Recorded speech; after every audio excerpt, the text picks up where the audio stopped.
दिल्ली भारत मंडपम की बात कर जाए, यहां पर नीति आयोग की एक बैठक होने वाली है जिसमें प्रधानमंत्री की अध्यक्षता में गवर्निंग काउंसिल की बैठक हो रही है।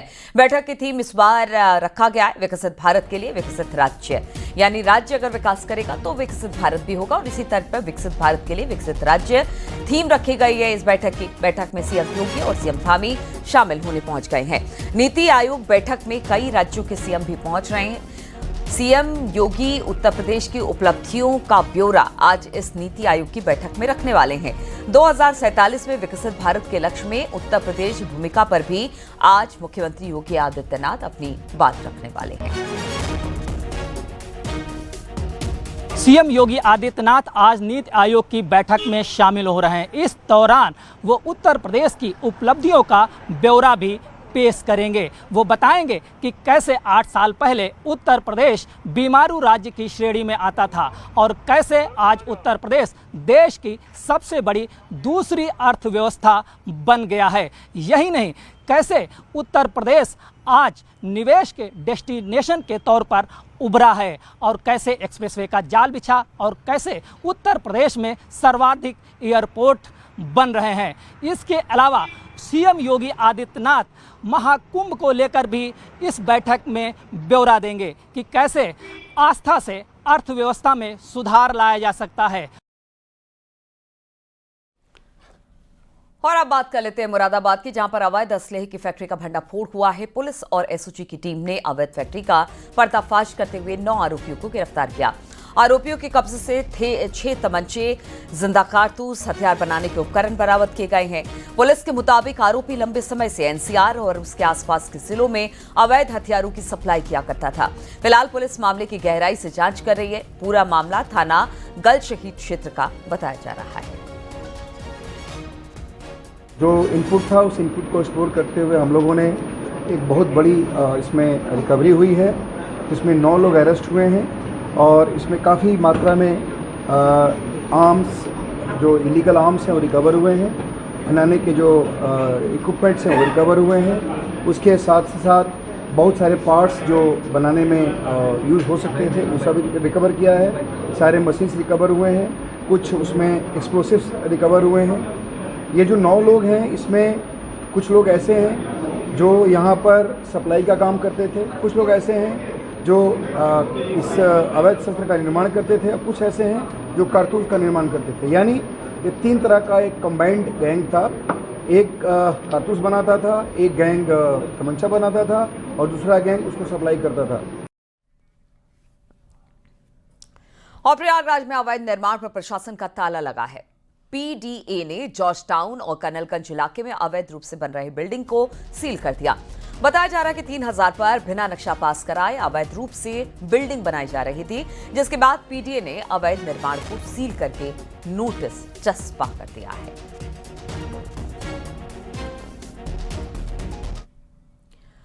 और खबर गोरखपुर से लेते हैं, जहां पर मुठभेड़ में पशु तस्कर को गोली लगी है। आरोप के मुताबिक वो पुलिस पर फायरिंग कर भाग रहा था। पुलिस की जवाबी फायरिंग में पशु तस्कर के पैर में गोली लगी और पुलिस ने उसे गिरफ्तार कर लिया।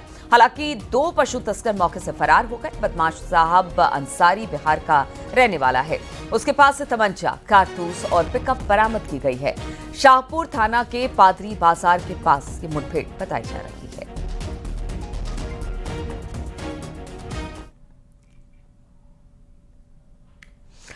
और गाजियाबाद से खबर है, जहां पर पुलिस और बदमाशों के बीच मुठभेड़ हो गई। इस एनकाउंटर में गोली लगने से एक बदमाश घायल हो गया और पुलिस ने उसे गिरफ्तार कर लिया, जबकि उसका एक साथी फरार होने में कामयाब रहा। ये मुठभेड़ गार्डन शालीमार गार्डन के पास हुई बताई जाती है। पकड़े गए बदमाशों से अवैध असलाहा, लूटी गई चेन और चोरी की बाइक भी बरामद कर ली गई है।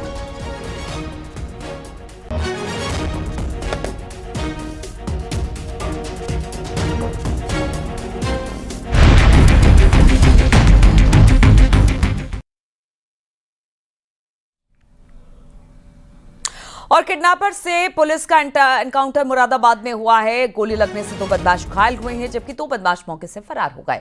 आरोपियों ने सऊदी अरब से लौट रहे 6 लोगों का अपहरण किया। बदमाशों ने खुद को जांच एजेंसी का अधिकारी बताकर उन्हें अगवा किया। बताया जा रहा है कि अरब से आए लोगों के पास तस्करी का सोना होने के शक में अपहरण किया गया था। आरोपी अपहरण कर लोगों को जंगल में बने फार्म हाउस में ले जाया करते थे। सऊदी अरब से लौटे रामपुर के टांडा थाना क्षेत्र का रहने वाला बताया जा रहा है।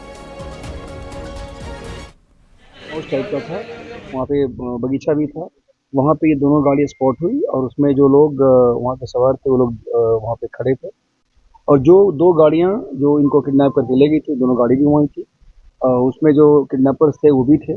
हम लोग तत्काल जब हमको पुलिस को देखा उन लोगों ने तो सब वहाँ से भागे और उन लोगों ने हमारी टीम पे भी फायर किया। उसके बाद हम लोग लगातार उनके कॉम्बिंग में लग गए, हमारी टीम चारों तरफ से घेराबंदी शुरू कर दी। काफ़ी देर के बाद शाम में हम लोगों ने उनको देखा, दो व्यक्ति थे, उन लोगों ने जब अपने नज़दीक देखा पुलिस को उन्होंने फायर किया और पुलिस ने जवाबी कार्रवाई की, उसमें वो दोनों घायल हो गए। बाकी उनके जो दो साथी थे वो फरार हो गए, एक दो और साथी भी उनके साथ थे, इनके बारे में भी सूचना मिली है।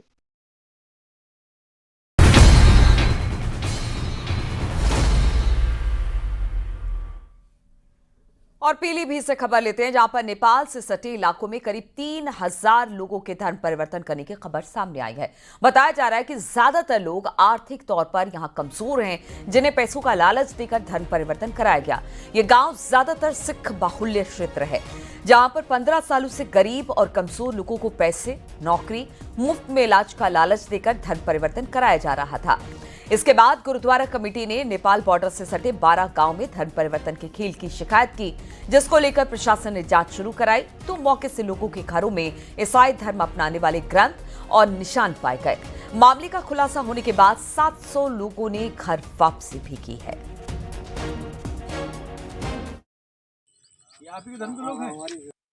2001 से लेके धर्म परिवर्तन का ये चल रहा है मसला। कुछ नेपाल के पादरी आते हैं, कुछ पंजाब के भी हैं।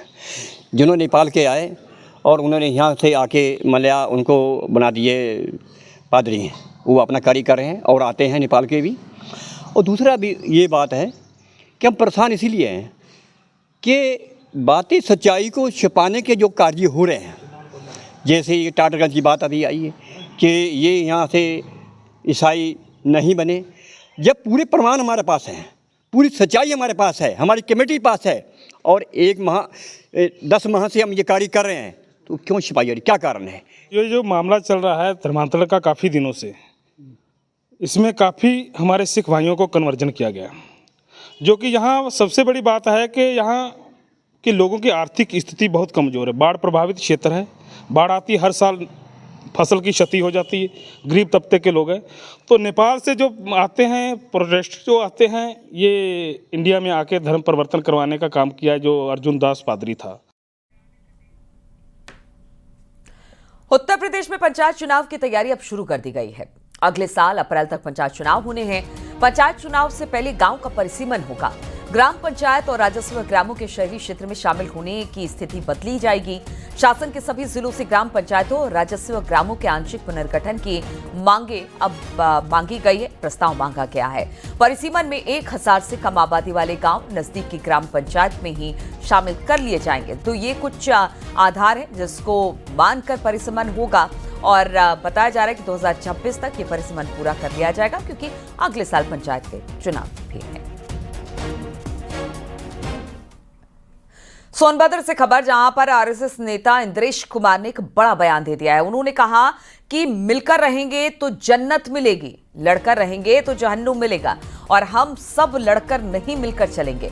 पाकिस्तान को लेकर उन्होंने कहा कि जल्द ही पाकिस्तान का नक्शा बदलेगा। उन्होंने आरोप लगाया है कि पाकिस्तान में आतंकी कैंपों को वहां की सेना का संरक्षण मिल रहा है।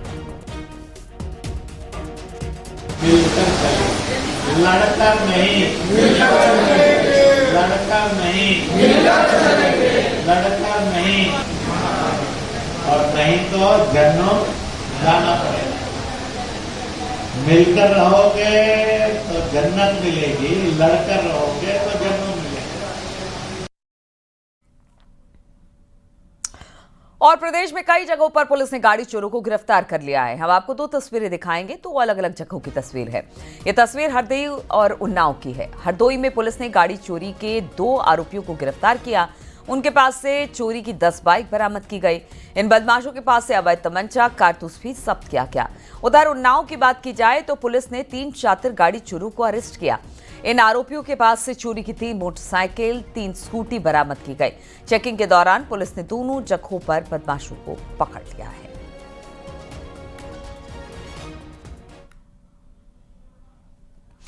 और अयोध्या के लाल लेफ्टिनेंट शशांक तिवारी के घर पर श्रद्धांजलि देने वालों का तांता लगा हुआ है।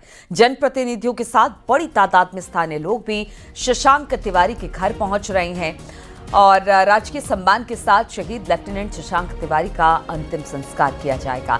आपको बता दें कि सिक्किम स्काउट्स के लेफ्टिनेंट शशांक तिवारी 22 मई को उत्तरी सिक्किम में ऑपरेशन टास्क के दौरान रूट ओपनिंग पेट्रोलिंग का नेतृत्व कर रहे थे। इसी दौरान उनके एक अग्निवीर साथी का पैर फिसल गया और वो पानी में बहने लगा।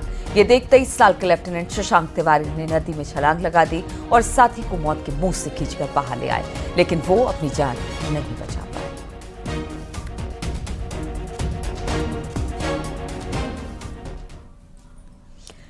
कानपुर जू में बर्ड फ्लू के मामले 12 जंगली जानवरों के सैंपल अब जांच के लिए भेज दिए गए हैं। राष्ट्रीय उच्च पशु रोग संस्थान भोपाल इन सैंपल्स को भेजा गया है।